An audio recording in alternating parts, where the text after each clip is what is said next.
Hi everyone, Jane here. Thank you so much for watching today. Welcome everybody.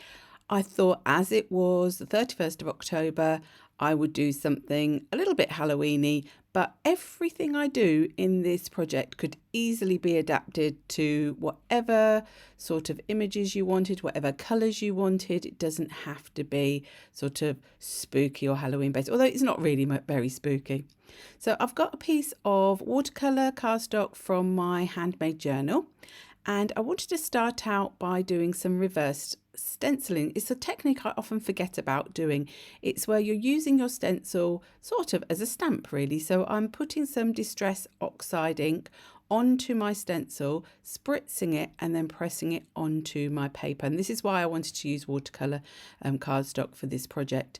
Now I wanted lots of white space for this page. It's very unusual for me. I am usually a more is more kind of person, but I really did feel like I wanted to have a lot of negative space, white space, whatever you want to call it. So the colours I'm using for the Distress Oxides are Spiced Marmalade, Twisted Citron and Villainous Potion. So very classic sort of Halloween type colours. And I've just gone through my stencil stash, and to start with I picked one that was sort of like a distressed sequin type stencil, and then this one is like a mesh stencil. So really whatever you have.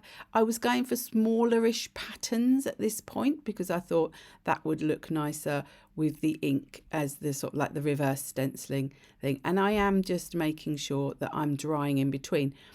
Distress Oxides are quite a good one for layering up, but you do need to make sure they're dry. If they're wet, they will muddy together like most other inks will.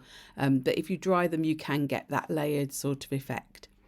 Now I wanted to add some actual stenciling, as in like through my stencil. So I'm going in with the Spiced Marmalade and this blending tool. These blending tools, I keep my blending tools separate for the Distress Oxides and the normal Distress inks, just so that I don't mix the two sorts of inks together. I don't know whether it makes a difference or not, but I just do. And I like these domed ones for these inks. It just seems to work better. So there's my stenciling. So as you can see, a lot of white space there. And then I wanted to add on some really dark sort of stamping. So I'm going in with all these stamps that were designed by Asha Marquette from Lemon Creation. Two of them are from Lemon Creation, her own brand, and one was designed with IndigoBlu. So the stamps are so textured, once upon a time, and bordering on the ridiculous. So those are the three stamp sets. I will list everything I've used in the description box. So I'm starting off with my anti-static bag because I didn't want any of the powder to go where it wasn't wanted.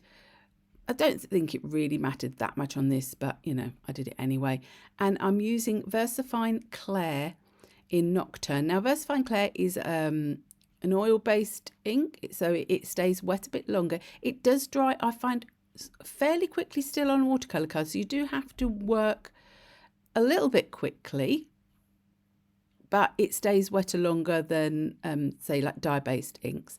So I'm just adding clear embossing powder over the top, tipping it off and then heating it with my heat tool, so we get that sort of shiny plastic feel, so that anything else I add over the top won't go on top of it. I wanted the black stamping to really sort of stand out.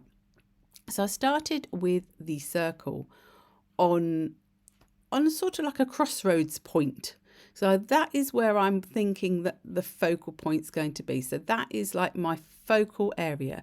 And now whatever I stamp, I'm sort of, it's coming off of that point. It's to draw your eye in, if you understand what I mean. So I'm just adding some of the texture on. Now this point I'd added on the powder onto that one that I just stamped, so I wasn't worried. I didn't have to rush too much with that because the powder was already on top of it. So it sometimes looks like you're using lots and lots of embossing powder, and actually you're only using the tiniest amount, and most of it does go back in the pot. And when I'm heating, I make sure that as soon as I see that one part has changed, so you will see it change from like a matte look to a glossy look, Some colours of embossing powder are easier to see than others, but then you move on. You don't want to keep heating the same part, because eventually what happens is the embossing powder sort of sinks almost into your cardstock and it goes very dull looking, and you don't get that nice raised glossy look that you want from your embossing. So again, I'm adding in a few more sort of line type stamps, so it's your eyes are sort of being guided down to that circle. So it's like almost, I literally did put arrows on, although they're not pointing towards that, but all the lines lead to this point, which is where the main focal point is going to be. So I'm just repeating that same sort of process with the ink and the embossing powder, and then heating it up until it's nice and shiny.